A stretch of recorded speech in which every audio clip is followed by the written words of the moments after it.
ఇప్పటి వరకు ఎక్కడా కూడా రిక్షా కార్మికులకు, వలస కూలీలకు, అదేవిధంగా అడ్డా కూలీలకు, రిక్షా కార్మికులు, చర్మకారులకు, హమాలీలకు దేశవ్యాప్తంగా వీళ్ళు చాలా వరకు ఇబ్బందులు పోయి ఉన్నారు.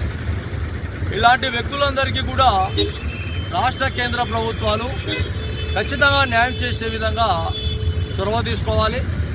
స్వాతంత్ర్యం రాకముందు నుంచి స్వాతంత్ర్యం వచ్చిన తర్వాత కూడా వలస కార్మికులు ఇప్పటికీ ఉన్నారు.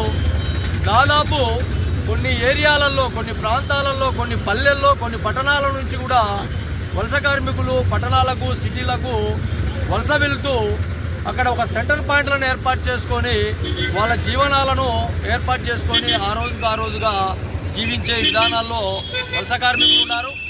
అలాగే దాదాపు చాలామంది ఇప్పటికీ కూడా హమాలీ పని చేస్తూ అక్కడ గోడౌన్లలో, రైస్ మిల్లులలో,